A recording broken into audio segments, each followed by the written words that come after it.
Dude, appreciate you joining me today. Thanks for having me. Of course, man. I am super, super interested in your story and just how you got started into this because you have a background in healthcare, don't you? Yeah. And so you left that and now have started this community focused, anti healthcare, beat the system. And I would love to just learn a little bit, like what was your journey from being in the healthcare system to now fighting against it? I never thought I was going to do it again.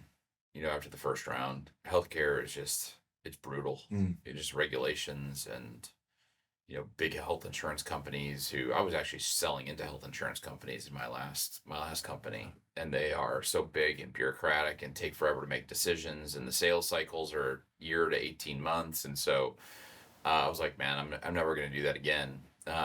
But that company went from a couple dozen employees to several hundred employees over 6 or 7 years, and so it was an awesome run. But it was just like, I can't do healthcare again. Just too much brain damage. I had a full head of hair before I started my CEO stint there, and ended with none. I locked down my wife before I lost my hair though, so that it worked out okay. There you go. That's noted. Yeah. If anybody comes away with something from this, lock down the wife before you lose the hair. We're done. See, no. There we go. Okay. And then so wife and I got married, had a couple of kids, and rolled off of that previous venture, sold it to a private equity firm, which is just not my gig. I'm much more of an entrepreneurial startup guy. Private equity firms are brutal to work for generally. And so had to get health insurance, and so I went to Obamacare, which I thought was my only option. Which a lot of people who are listening to this probably making decisions right now, like, do I do Affordable Care Act or Obamacare, healthcare.gov, whatever. Especially you young people, especially young entrepreneurs, Yeah. like people in my age demographic. Like I'm 24, so technically I'm still on my mom's Yeah. healthcare plan, but there are a lot of people who I know who don't have it, Yeah, who don't have absolutely. health insurance, Yeah. and are just like, what do I do? Totally. And so I was like, I had a family. I was like, of course I got to get health insurance. And so I went to Obamacare, got a plan. I think it was $1,200 a month, something like that. And so I kind of joke it worked until I had to use it. My little one, who was one at the time, was having recurring ear infections. And so for parents out there, like, this is just a normal thing. Like, they get recurring ear infections. We went to the ear, nose, and throat doc. Because of these ear infections, she had a hole in her eardrum because it gets infected, the fluid's got to get out, and ultimately it just pops your eardrum. Yeah. And so we had to go to the hospital and get a procedure done to get tubes in her ears. In essence, you put a little tube in there, all the fluid kind of drains out of it, so it doesn't put pressure on your eardrum. And if you get these ear infections over and over and over again, it actually impacts your long-term hearing. So it's like a pretty necessary thing. Well, got this procedure, 15 minutes, $8,000 was the bill. And I was actually looking at the bill the other day. It was actually originally $14,000, but the health insurance discount was $8,000. So $8,000 for 15 minutes. We were literally in the hospital for 45 minutes. It was crazy. And so I was like, okay, well, this is what health insurance is for. Like, this is the whole point of health insurance, right? Got a message in the mail, like, I don't know, 3 or 4 weeks later, something like that. And it was from the health plan that said it was medically unnecessary, so they weren't going to pay for it. And so we went through three rounds of appeals, and it was a brutal process. And ultimately, the plan was like, nope, I'm not doing it. And so we had to stroke an $8,000 check to the local hospital. And it was at that point I was like, man, this system is so busted that something as benign as ear tubes, one, cost $8,000, and two, a health insurance plan can just basically say, I'm not paying for it. And there's very little that I can do about it. And so, I was like, all right, well, I guess I have to pay it. But I've been fortunate. I can pay $8,000. But the vast majority of people in this country don't have $8,000 sitting around for something like that. Right. And so, was doing work, research, and 200,000 families go bankrupt every year, even though they have health insurance due to a medical event. Like, all of these things I'm finding out is like, we have been kind of psyoped into thinking that health insurance is like a guarantee, but in reality, it's not. And it's putting tons of people into bankruptcy, and, tens of millions. I think it was 70 million people or something like that have medical debt on their credit cards. And so it's like this whole system is screwed up, so we got to go after it. So that's what we did. We started in 21, and we're now almost 3 years in, and it's been a ride. It's been a lot of fun. So what exactly is CrowdHealth? Yeah, and so in essence, what we did was, after I had to pay that $8,000. I called my insurance plan. I was like, I'm done. Mm. I'm not going to pay your bills anymore because you're not going to pay my bills. And so we went uninsured, and at first that was scary. Like, 2 kids, a family, like going uninsured is scary. But we ultimately built a bunch of tools that allowed us to viably operate outside of the insurance kind of system. I call it the medical industrial complex. And in essence, what that is like I could have negotiated that bill. I didn't know that. So that $8,000, I probably could have negotiated it down to like $1,500, $2,000 somewhere in there. And so, we built a negotiation platform that allows, us to negotiate on our members' behalfs with the hospital. So you get the bills way down.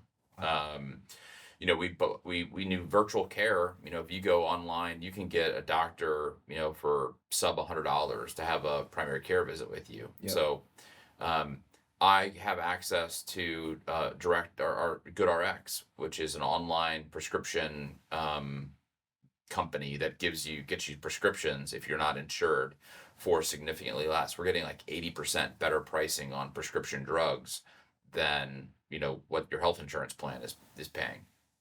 So we started building all these tools. The big one outlier was like, okay, what happens if cancer happens, or I get in a motorcycle accident, or one of those big, an emergency room visit, something like that. Right. And it's like, okay, well, if we start getting a bunch of people together who will all raise their hand and say, hey, I'll help if Andy or Dom or Harry or whoever, has a big health event. And if we can get enough of those people together that will raise their hand to help out, then I think we can take care of these big health events and help people pay for those.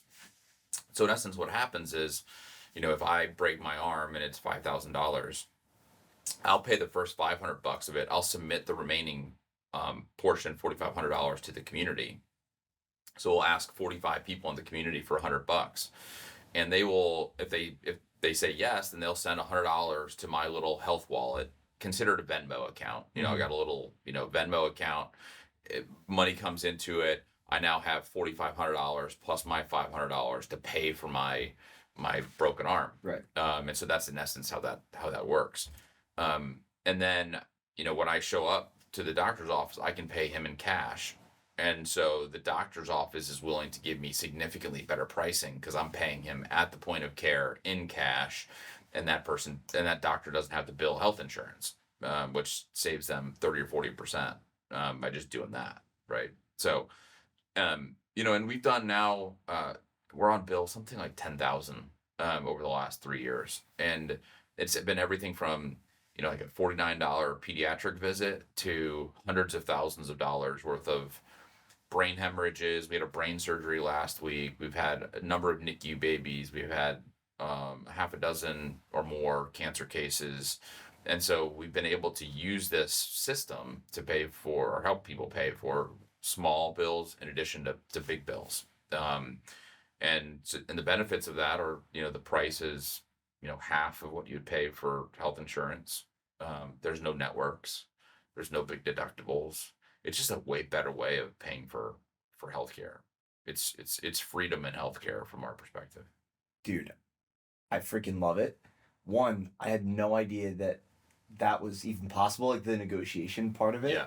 Like I was reading on your website how there have been like, $50,000 procedures negotiated down to like less than $10,000. Yeah, absolutely. Like some crazy, crazy numbers like that.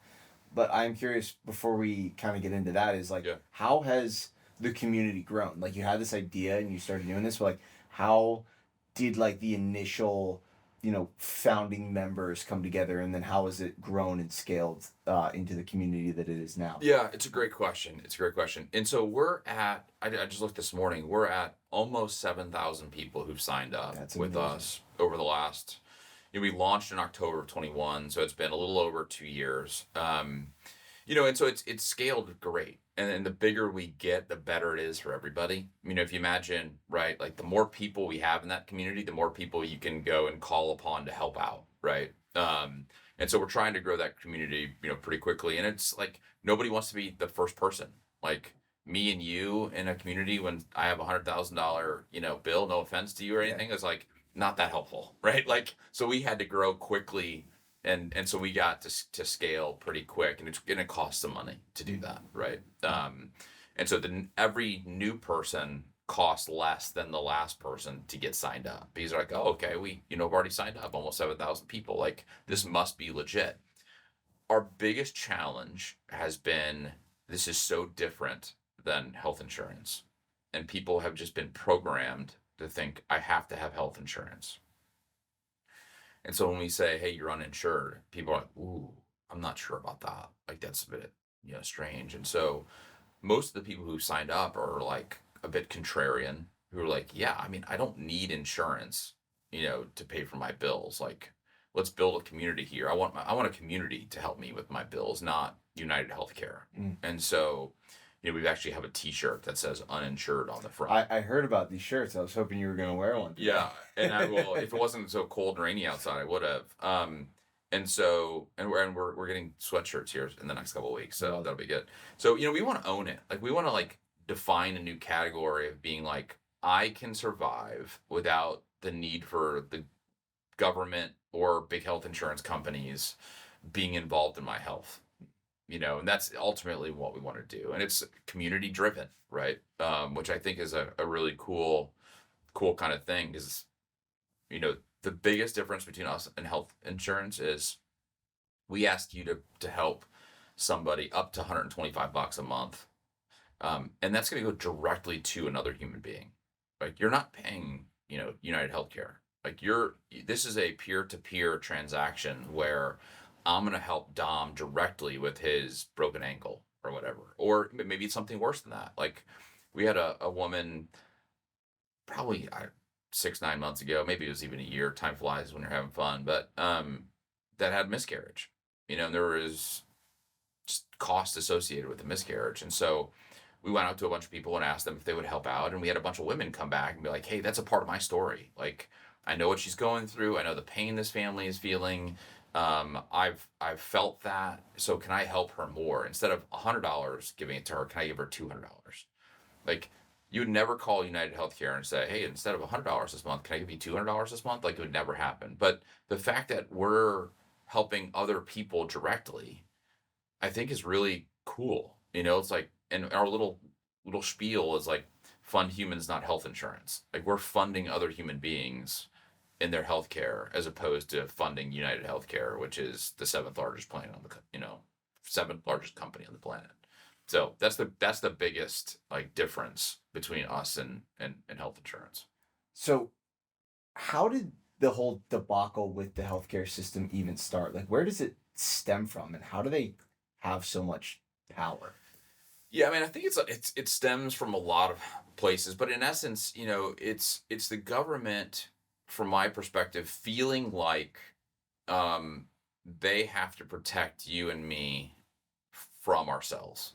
It's oh, I'm protecting you. Oftentimes tyranny is cloaked in I'm just protecting you and doing this in your best interest, right? And so all these federal regulations, many of which happened in, I think it was 1972 with the HMO Act, which kind of codified our current healthcare system.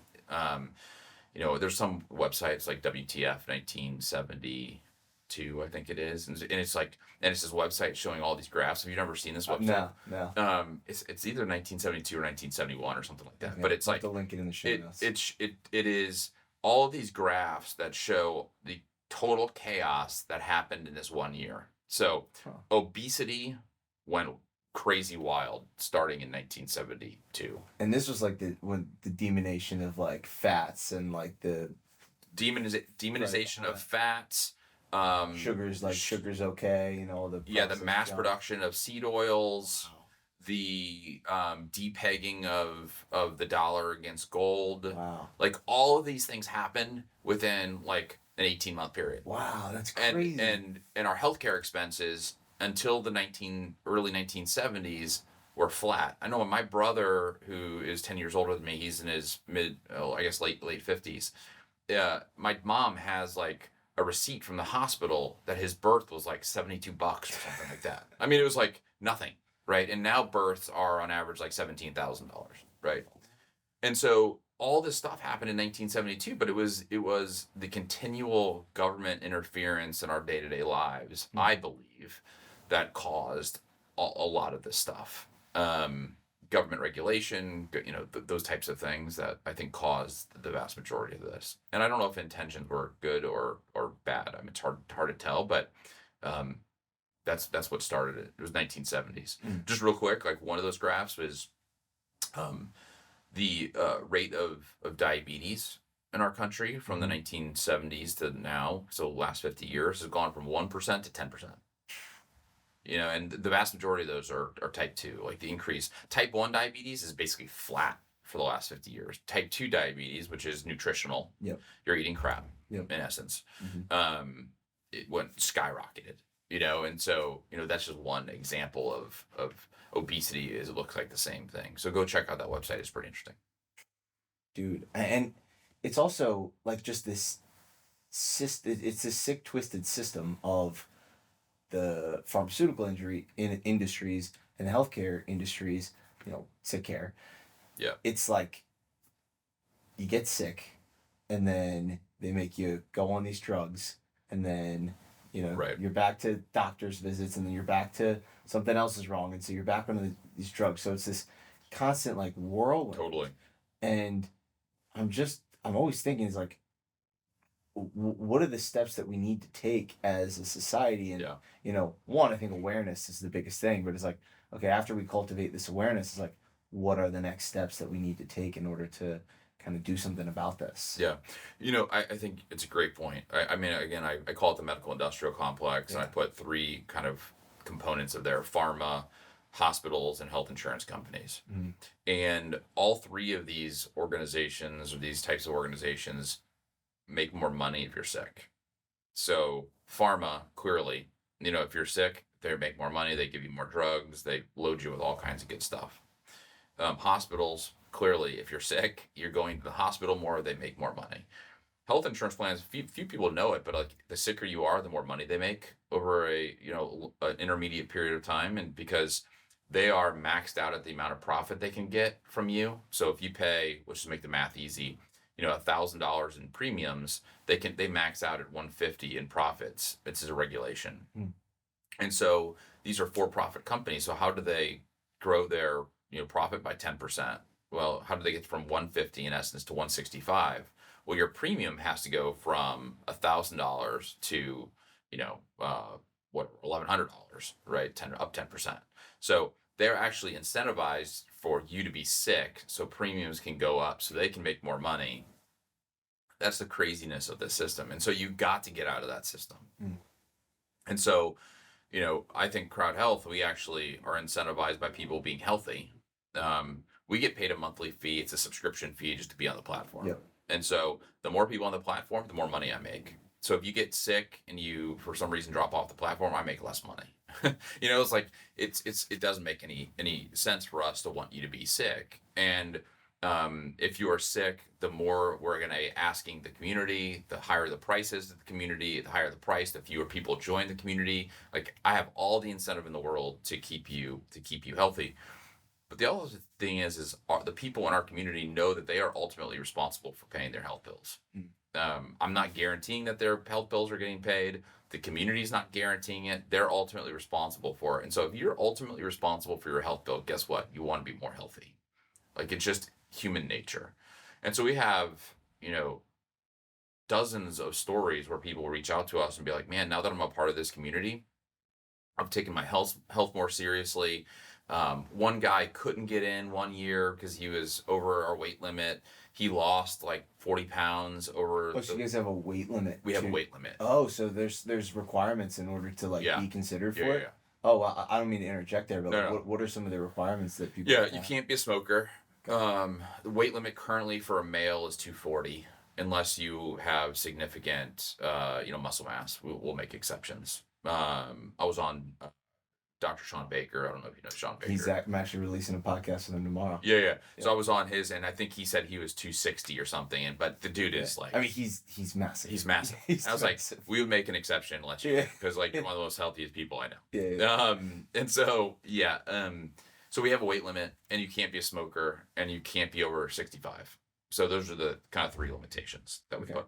So we get people who aren't smokers. Their BMI is about 5 points lower, 4.5, 5 points lower than the national average. And they are people who, take their health seriously. So average age is 34. And so it's, tends to be a little bit more male focused. The crowdfunding request has been 40%. Last month was 40% pregnancies, something like 30% active injuries, and the rest were illnesses and wellness events. And so in essence, what we have is a group of people in their mid-30s who are having babies, who are outside being active, and stuff happens. And so I'm like, when I get a request for a baby, or somebody fell off their mountain bike because they were out, under the sun, like, heck yeah, I want to help. Like, what I don't really want to do is pay for somebody who isn't taking care of themselves, is treating their body and wrecking their body and things like that. And so, real quick, back to my story, was like, this guy lost 40 pounds. He DM'd me a picture on Twitter of him and his wife, who lost a bunch of weight too. They're now on CrowdHealth. He came in third in a triathlon that he was in. And so he's like, I now am motivated to actually like take care of myself, because nobody's there to take care of me except myself. He's taking personal responsibility over his own healthcare. And so you've got to get out of that system. You've got to take personal responsibility for your own health. And once you do that, I think you could see, significant changes. Our current system is set up so that people are living until their mid 70s. They're dying slow, which sucks, and I'm like, I want our people to live hard and die fast, right? Like, I want to not wake up one morning. I don't want to, spend 4 years or 5 years or whatever dying of some kind of chronic illness in a retirement or a nursing home. Like, that sucks. Like, nobody wants to end that way. So let's take really good care of our bodies, so that when we die, we just die, right? Like, that's what I want for our folks. And so, we do a lot of education too. We give away books. Outlive by Peter Attia. Peter Attia is one of my kind of guys that I love to look at. So a ton of those types of educational materials to our members to help them like actually live better lives and be healthier. So, you don't get that from your health plan.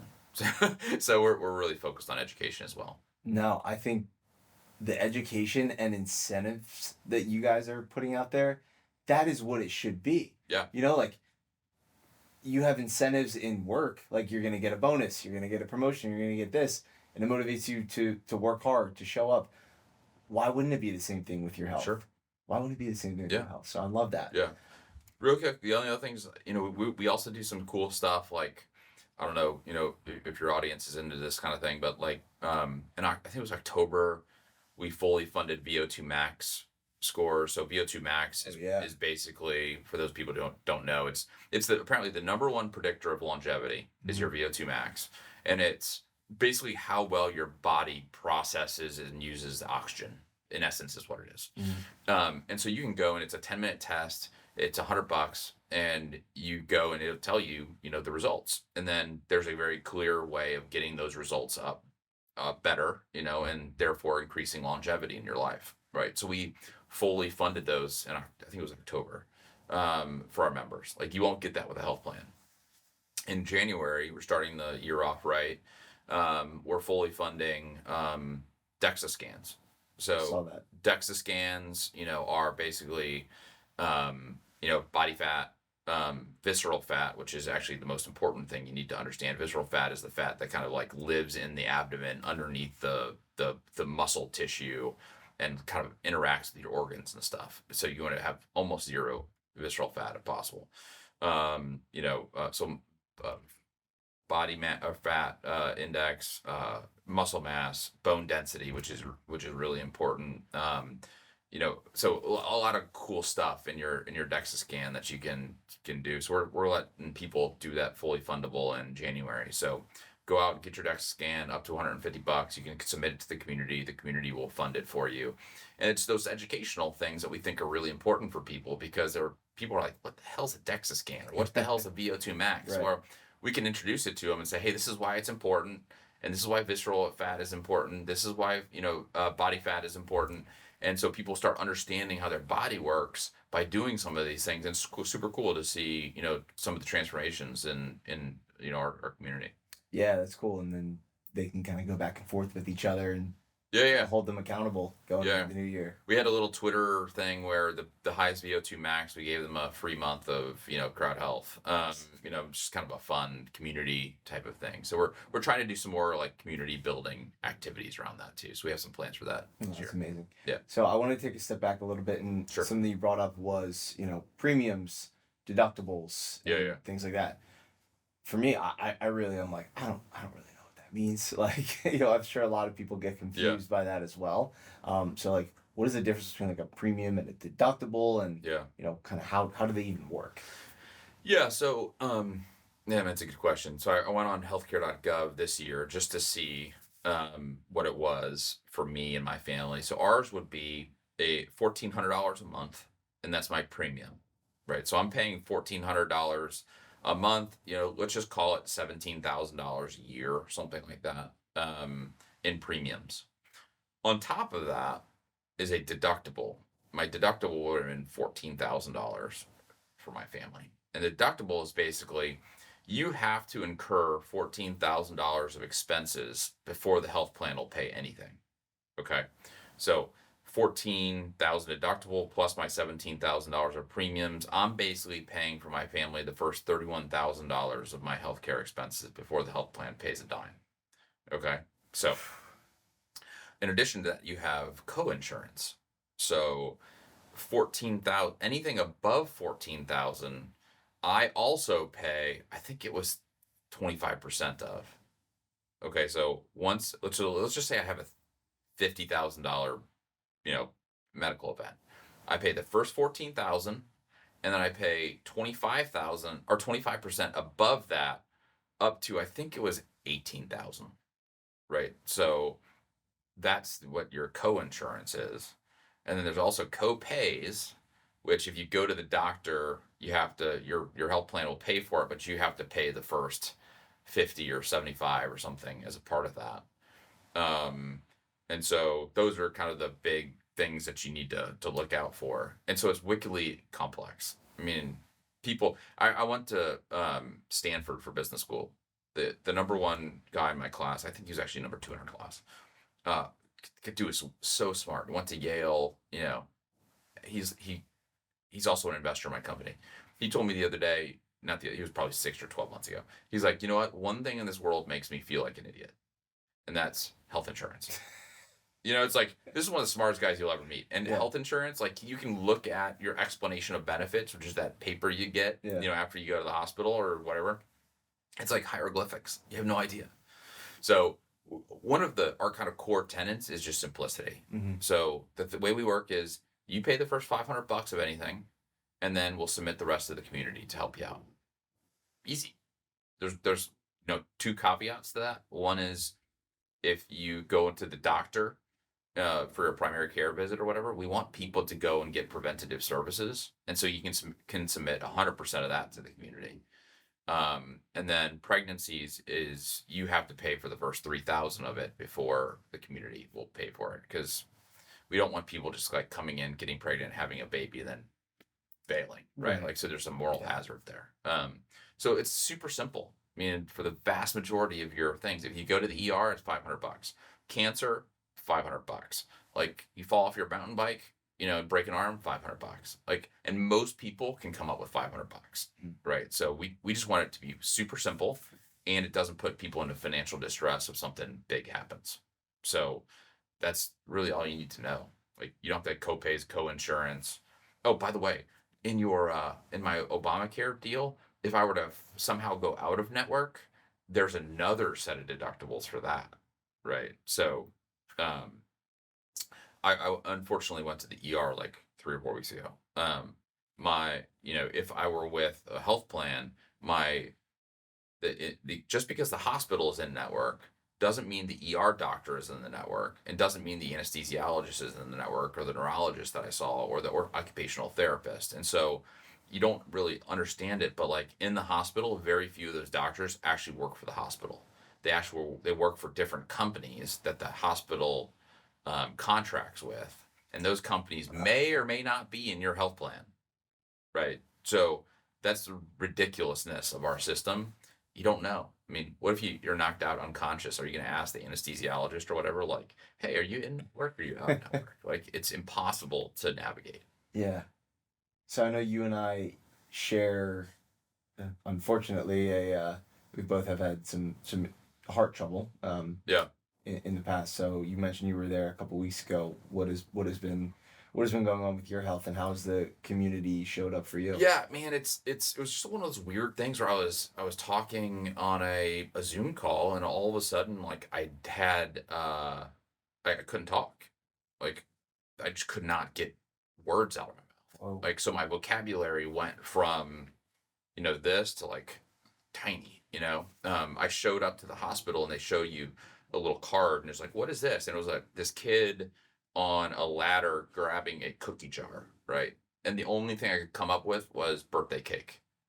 Like, I could not like tell you what it was. And it was one of those crazy things. A woman was washing dishes, and the doctor like, what is this? What is this person doing? And all I could come up with is woman in water. I couldn't come up with sink, dishes, anything. wow.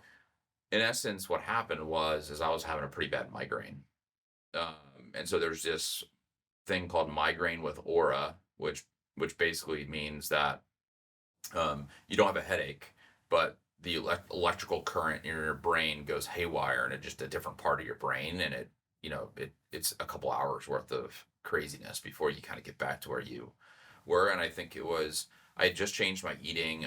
I was stressed out because of stuff going on at work, and a bunch of different things kind of compounded itself. And here's the other cool thing with CrowdHealth. I was able to talk to the head of migraines research at Stanford about, and I didn't even know him. I had nothing to do with it. CrowdHealth hooked me up with this guy, and I had a 30-minute conversation with him. He's like, for sure it was a migraine. Here's what happened. It probably won't happen again. If it does, you'll know exactly, what it is. It doesn't have any long-term consequences. And so don't worry about it, is in essence what the message was. And so it's like, man, I got better care. I wouldn't have access to the, head of migraine research at Stanford I was with the Blue Cross Blue Shield of Texas, right? So everything's fine. Everything's good.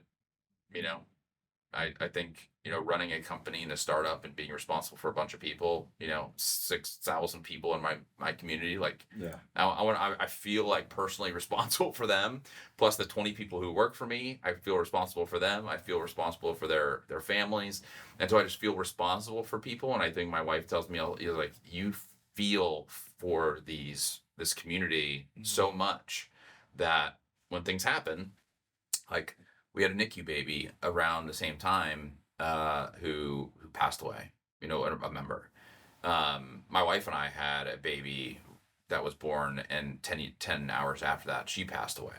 So it was around that time. And so I felt for that family, in addition to running a company, in addition to all these other things happening. And I think my brain base was just like, warning light, you get these warning lights, your body gives you these warning lights. And so, I think it was just a matter of my body was giving me a warning light, like, you're going too hard, too fast. And, that's basically what the doctor told me. And I was like, okay, like, I can slow it down a little bit. So fortunately it was a nothing burger, that I got out of, totally fine. So. And nothing since. Nothing since. No, I felt fine. I felt fine. Yeah. I mean, I think I just need to be a little more careful about sleep and, not eating before sleep. And you're a young guy. I got a couple of decades on you. You realize that, like, I don't drink anymore, but if you drink too late in the day, it impacts your sleep. If you have too many, a carb heavy, dinner or something, which I typically don't, but I, kind of got into a bad habit there for a few weeks. Mm-hmm. You don't sleep well. And so, like, all these things kind of it's a puzzle that kind of has to come together to make you, where you need to be. And I just kept a couple pieces off the table that I need to reinsert. So it was just a warning call. So and in terms of the community, bill is $20,000 for that. I can go into the craziness of that hospital visit because it was stupid. The things that they did, just real quickly, they found out I had a migraine. Pretty benign. Orthopedic or occupational therapist and physical therapist came in and said, "Hey, just to get you out of here, we need to see you put on your socks and brush your teeth and walk." And so I was like, "Fine." Put on my socks, brush my teeth, walk 20 steps down, and they were there for 10 minutes. I was billed 6 visits, 15 minutes each from occupational and physical therapy. It was a total of $2,200 or something like that for 10 minutes that the hospital billed me for that 10-minute visit. And so, I'm fighting it. I'm like, no, and CrowdHealth is fighting it on my behalf. But I just turn my bills over to CrowdHealth. CrowdHealth fights it for me. Mm-hmm. They negotiate with the hospital. Then, we'll go and ask a bunch of people in the community to help out Andy with, his hospital visit. I'll pay the first $500 of it, and I think it'll get funded, very, very easily. Like I said, everyone's gotten funded thus far, so I wouldn't know why mine would. So that's how it would work, and it's still in process, but all's good. So who are the ones that negotiate these surgeries, these Yeah. bills, and everything else? Yeah, it depends upon if it's before something happens or after something happens. So before something happens, we have a team of people who will go out and find you a really great doctor at a great price. So we had this woman, actually my favorite one was this guy in Wisconsin. The local hospital, he needed a heart ablation, which is a heart procedure. The local hospital, $86,000 to do that. Okay, and I was like, "Hey man, can we find you somewhere else?" And he's like, "Yeah, sure." So found a doctor who was really good in Chicago, which was like 90 miles away, for $44,000. I was like, "Okay, 90 miles, $44,000 difference." We actually talked to another doctor who this is like all he does is heart ablations. Like he's the best at it. He was in Oklahoma, and he would do it for $22,000. So 1,000 miles, 86,000 versus 22,000. We basically called the guy and was like, "Listen, can I put you on 2 first-class tickets to Oklahoma? We'll meet you there. We'll drive you around for 3 days. We'll put you up at the penthouse in the nicest place in town if you do this." And he's like, "Sure." So he went down there. He felt like a king. Like we took him to a great restaurant, great place. And the community still saved like 50 some odd $1,000 because we were able to get him a much better purchase, a much better procedure. And that was 2 years ago. And the guy's does great. Like he's our biggest advocate now. He's like, "This is the coolest thing ever."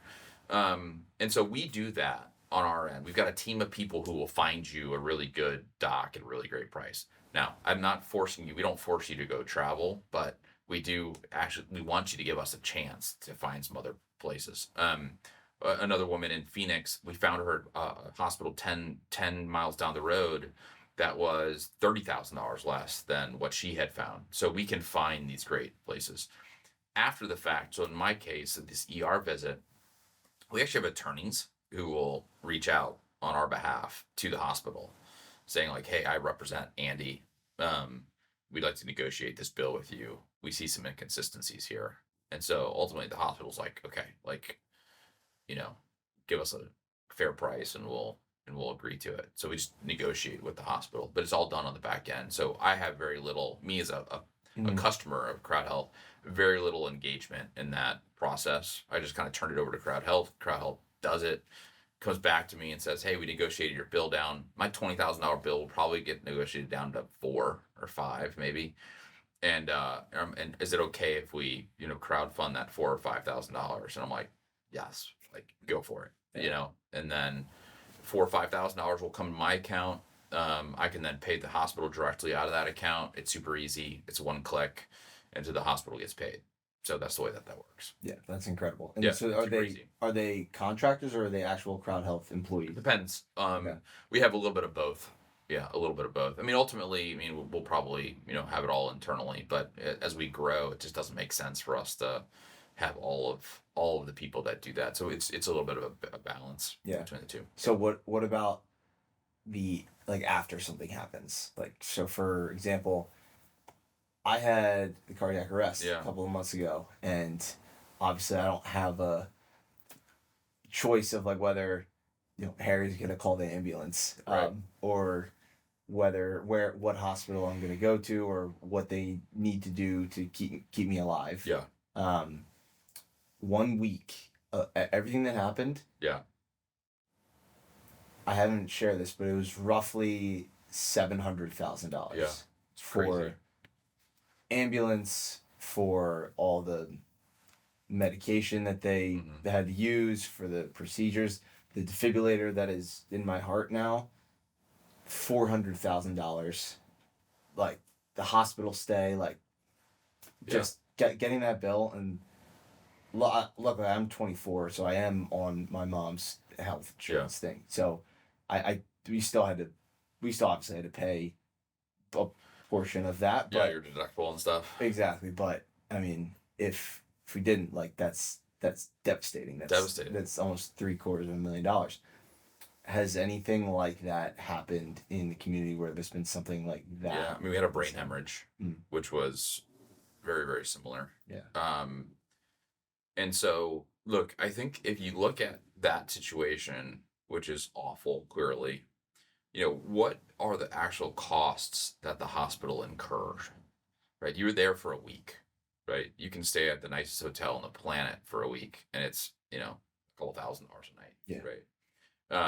Now, did you have doctors, sitting next to your bed every single moment of the day? Probably not. You were hooked up to machines.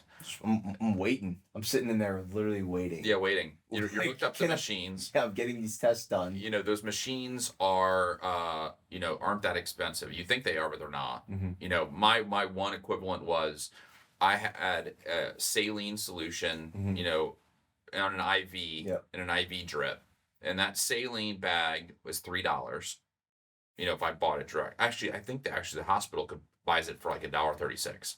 I can buy it for $3 on eBay, right? Then it's connected to a little pump. The pump, I can buy online for $1,500, and that pump then has a tube, which is like a $2 tube that goes directly into my thing. Okay, so that's all the cost of goods sold in that. For less than 24 hours in the hospital, I think I was there for 18. I was charged $5,400 for that apparatus, right?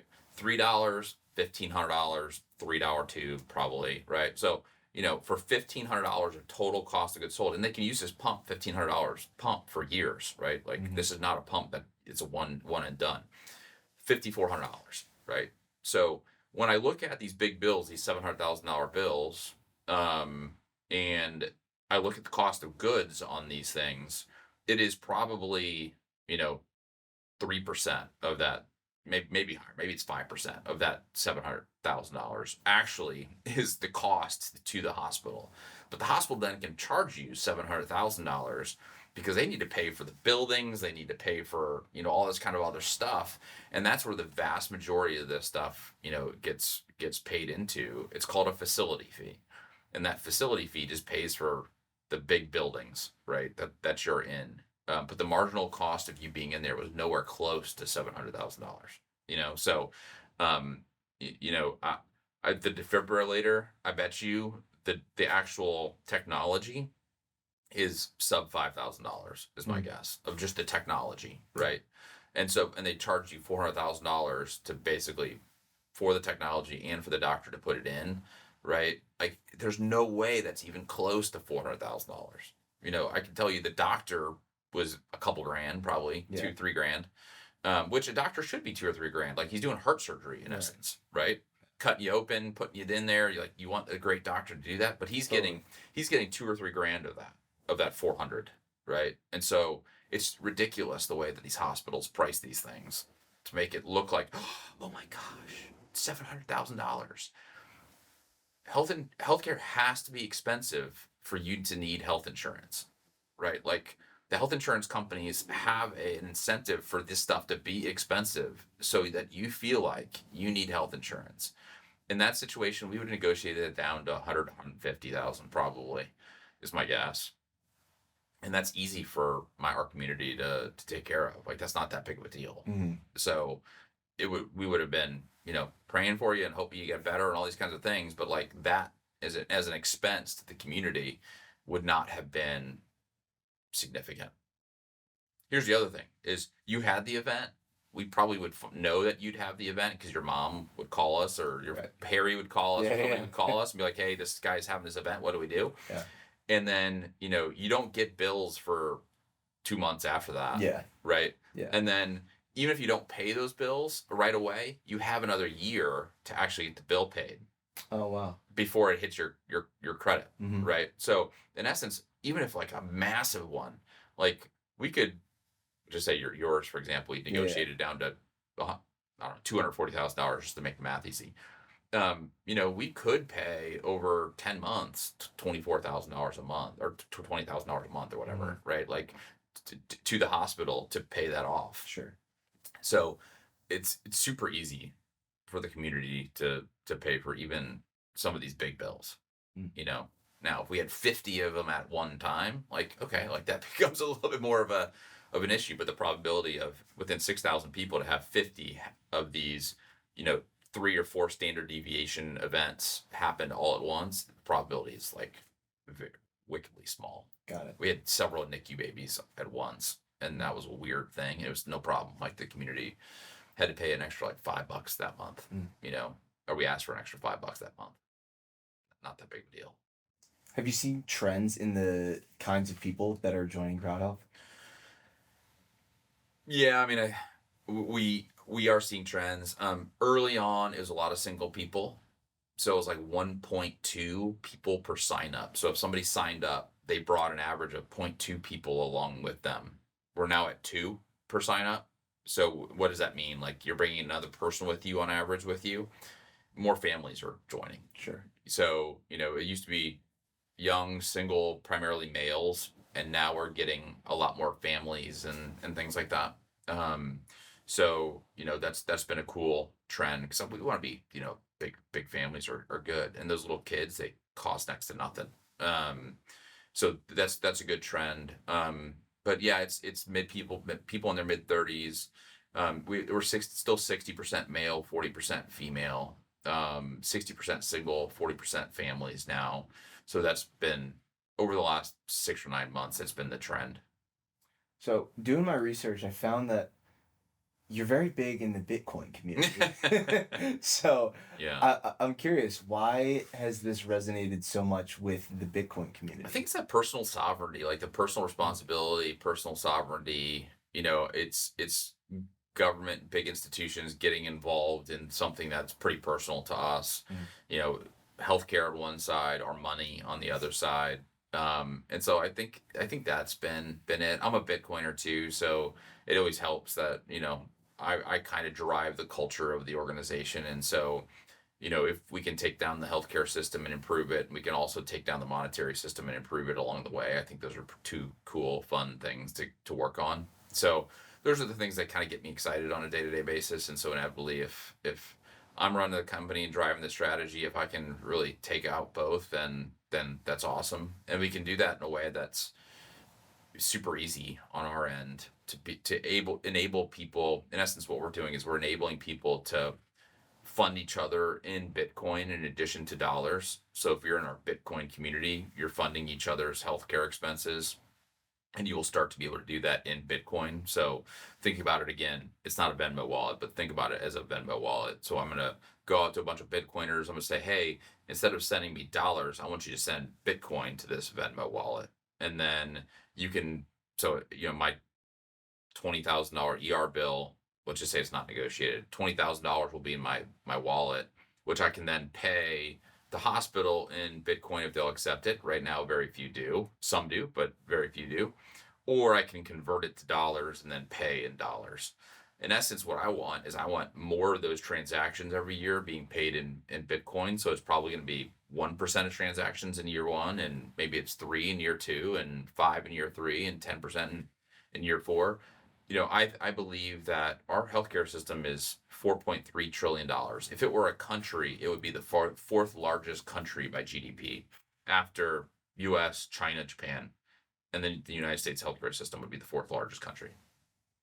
If we can get just like 10 basis points of that, right, and use that in Bitcoin, then I think Bitcoin then use case becomes substantial and increases value, the usage of Bitcoin. And so that's kind of my quick, 2-minute spiel about why Bitcoin is something we're looking at. And about a third of our customers, maybe a little bit more than that, are Bitcoiners. So That's amazing. we have a lot of Bitcoiners in the community. That's amazing. So for you, obviously, health and taking care of your own health is very important. And you mentioned that a couple of weeks ago, or a couple of months ago, when you had this episode happen with the migraine, Yeah. it forced you to take a step back, think a little bit more about your diet, your sleep habits, your routines, lifestyle, things like that. What are some of the non-negotiables in your life, whether it be health, whether it be with other areas of life, but like what are some non-negotiables for you in your Yeah. day to be at your best? Yeah, I mean, I don't work that much. I work hard, but I believe I can get the vast majority of what I need done in an 8-hour day. Um, I've told my investors that. I've told everybody that. But my non-negotiables, I'm home at 5 o'clock to have dinner with my kids. Non-negotiable. And I would say maybe once a month. So for tonight, for example, I have a board meeting. I just have to be at the board meeting. This will be my one night this month that I will not be home for dinner. But the vast majority of the time, I'm home for dinner. Not negotiable. I don't drink. My one caveat to that is if I'm with my wife on vacation, sitting on the pool looking at a beach, I will have a cocktail. Like I enjoy that. It's one of my just soulful things that I love doing, and I will do it. But otherwise, I don't drink. And it's not for any kind of moral reason. It's just like I don't feel well, right? And I'm 44 now. I could do it when I was 24. 44, if I have a drink, I don't sleep well. That cascades into the next day of me not being as productive, which means that it's harder for me to get home at 5 o'clock with my kids. It doesn't make a ton of sense. So, I mean, those are my two big ones. My other, semi non-negotiables are, I kind of got a bunch of components that I work through. One is, I got to get great sleep. I go to counseling once a month just to, catch up. I have quiet time every morning, and that looks different for different people, which is like, it could be, prayer, it could be meditation, it could be, whatever. I pay attention to my eating. I'm on keto the vast majority of the time. And so, and I don't drink alcohol. So those are like the 5 things that was like, if I can make sure all those things in my life kind of like work, my life works really well. Yeah.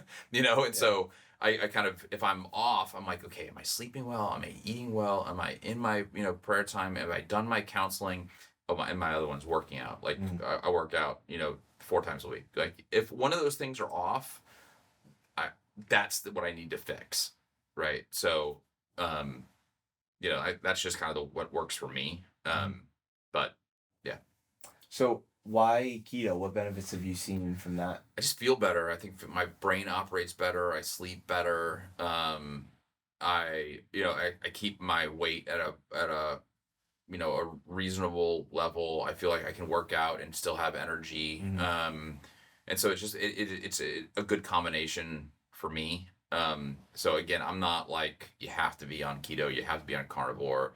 I think an animal protein diet is good for people generally. I think plant-based diets are not good for people generally, and I think there's probably always use cases that I don't know about, but like generally, I have not found that to be those things to be valuable. And so yeah, it makes me feel good. It makes me feel good, and I feel like I can engage with my family better when I'm not loaded up on carbs. My energy is better.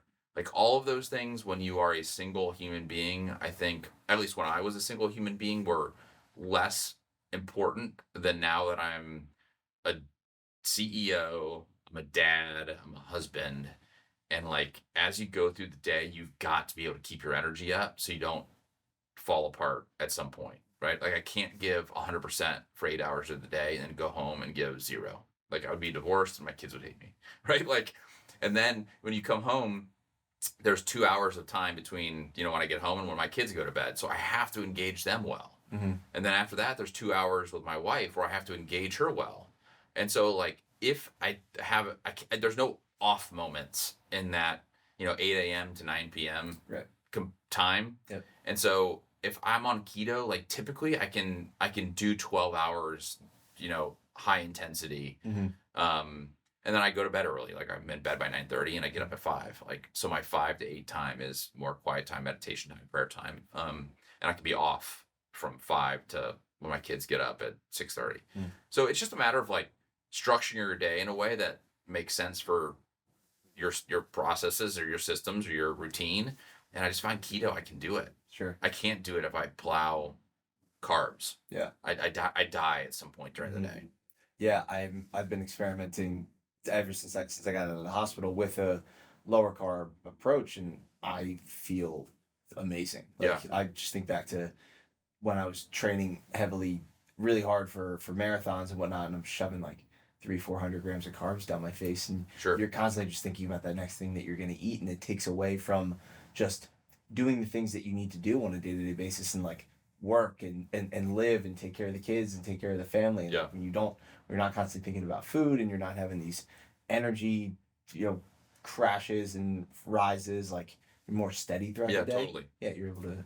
And I think everybody can fight about studies and things, but like I think it's just better long term to reduce chronic conditions. I mean, I think that sugar is the primary driver of the vast majority of chronic conditions. Yeah, I mean, well, we've seen it since the rise in the 70s. Yeah, exactly. Yeah. Right. And so if you can keep sugar or any form of sugar, out of your body as much as possible, I think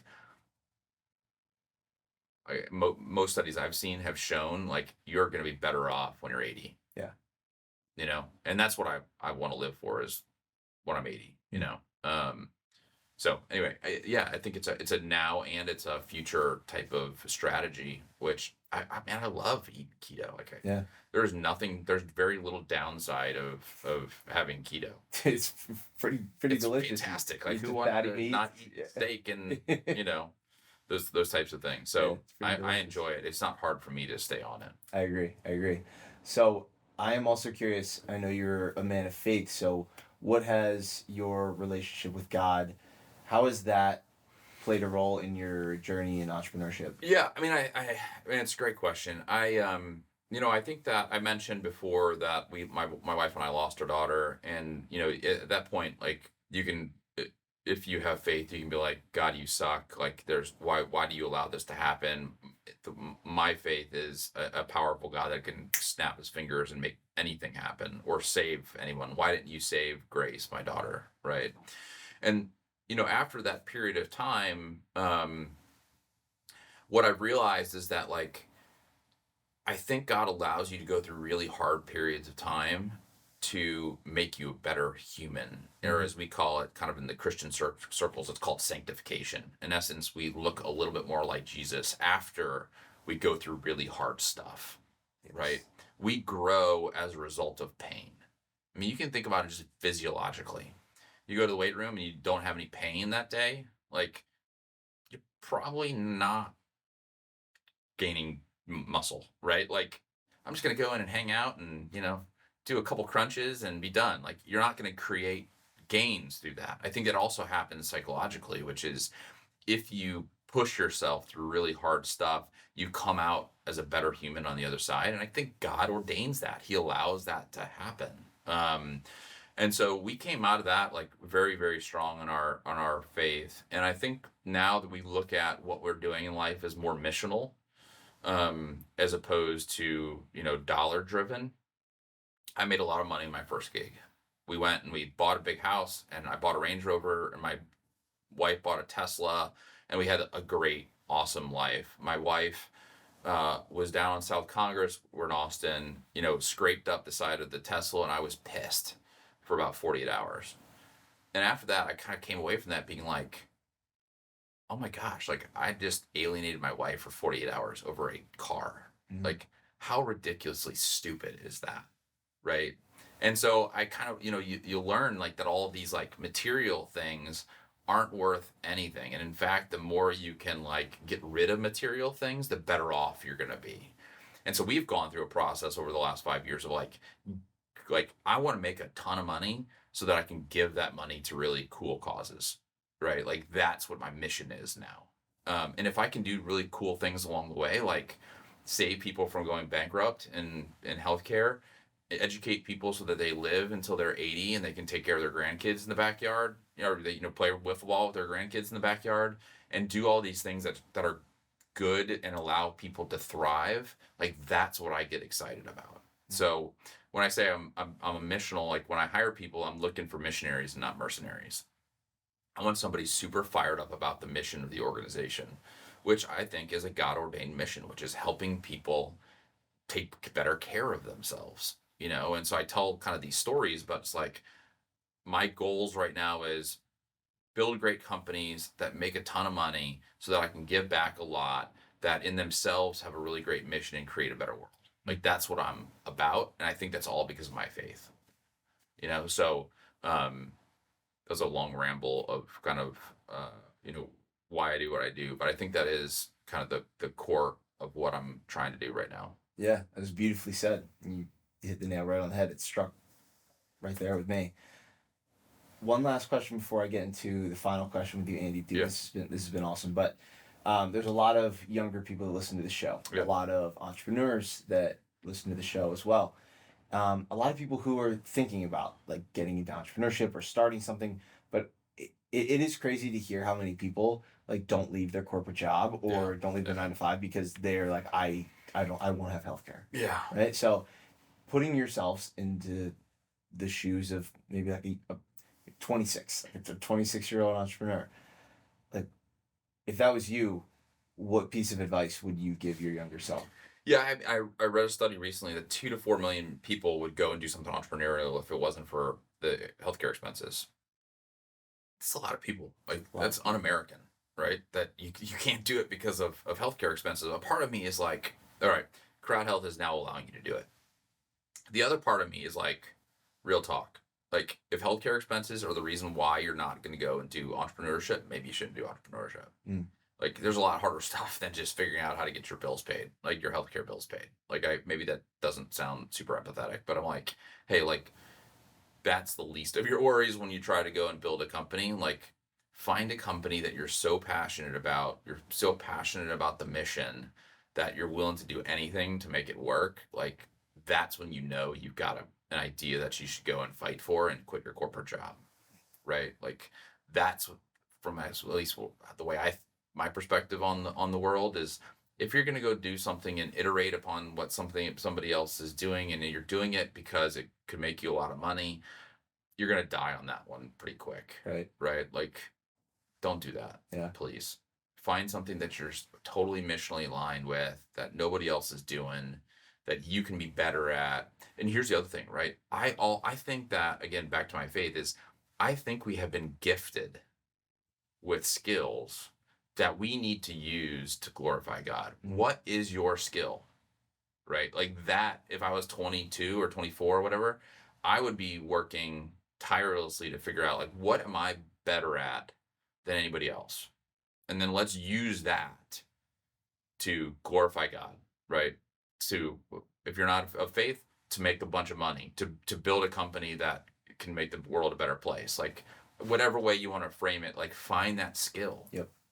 Like me as a dad, for the dads out there, like what I'm focused on with my kids is I want them to figure out what their skill is, like what God gave them. I truly believe in what Psalm says is like, you are knit together in your mother's womb and God has given you a skill, right? Figure out what that skill is and then go after it, right? If you know what that skill is, right? Maybe it's, asking really good questions as a podcaster. Maybe it's like finding really simple solutions to complex problems, which is kind of what my skill set has been. Go figure it out.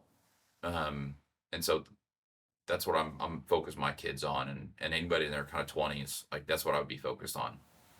And I didn't figure it out probably until I was 30. So if you are 22 and you have no idea, keep doing it. You'll figure it out. Yeah, and just be okay with not knowing, and and knowing that figuring it out, like you figure out one thing and it there's a million other things that open up that you try to figure out. And maybe it has nothing to do with your work. Mm-hmm. Maybe it has like, you're a great dad. Like, you love getting on your hands and your knees with your kids and playing like card games. Like, that's what you're really good at. It's like, okay, like, do that every night with your kids. Build into your kids. Love your kids well so they grow up to be great human beings. Like, maybe that's what it is, right? And so it may not be, something around business. It may be something around being a great husband or a great wife or a great dad or a mom or whatever. So you just got to figure out what you're really, really good at. Love it. My last question for you is, this is the Pure Ambition podcast. So I ask all my guests, when you hear those two words together, pure ambition, what does that mean to you and how does it apply to your daily life? Yeah, so right off the bat, pure, P-E-E-R. P-U-R-E. Pure ambition. Yeah, so ambition, let me go with ambition because pure is an adjective to ambition in the way that you frame that. Ambition, I think, is good for the right reasons. It is bad if it's for the wrong reasons. Mm-hmm. So, and therefore, if your ambition is pure, meaning that your ambition is focused on actually good outcomes as opposed to just being ambitious for the sake of being ambitious, then I think it is good. So I want to be ambitious in building companies that make a better planet. I don't want to be ambitious in making $1 billion. Like, I want to be ambitious for the right thing, and the other stuff will kind of come along with it. And so I think being ambitious just for the sake of being ambitious is probably not a good situation, and I think it burns out a lot of people. Because they think they have to work hard and they have to be ambitious and they have to do something. And oftentimes I'm like, man, I think you just need to hang back and be meditated and prayerful and things around that, like to figure out like what you should be ambitious about, as opposed just to being ambitious for the sake of being ambitious. So that's what I would take about that. But I love that pure ambition is an awesome thought. No, I appreciate it. And I love that answer too. Yeah. Dude, this was incredible conversation. If people want to connect with you, if they want to learn more about CrowdHealth, if they want to join, what's the best way for them to do that? Yeah, join CrowdHealth is our website. So if you're thinking about, healthcare for next year, I'd love for you to go on there and give it a shot. We got an awesome group of people who really do care about our folks. So go to join CrowdHealth. And then Twitter is probably the best place to find me. Schoonover Andy on Twitter, or join CrowdHealth on Twitter. Both are kind of fun to watch along as we, try to, as we say, burn down the healthcare space. So would love for you to join us. Amazing, man. Thank you for all you're doing. Excited to see where this goes, how it grows, and just the impact that you guys are continuing to make. Thanks, man. Thank you guys so much for tuning into today's episode. I wanted to give you all a heads up too that I launched a free community on the Upspace app where you can join, ask me questions, connect with like-minded individuals, follow my 4-week running and strength training program that has some dedicated mobility sessions in there as well, so that we can all optimize our health and fitness together. So if you're interested, head over to the App Store, download the Upspace app, and join the Pure Ambition community today. Love you guys, and I'll see you in the next one. Peace.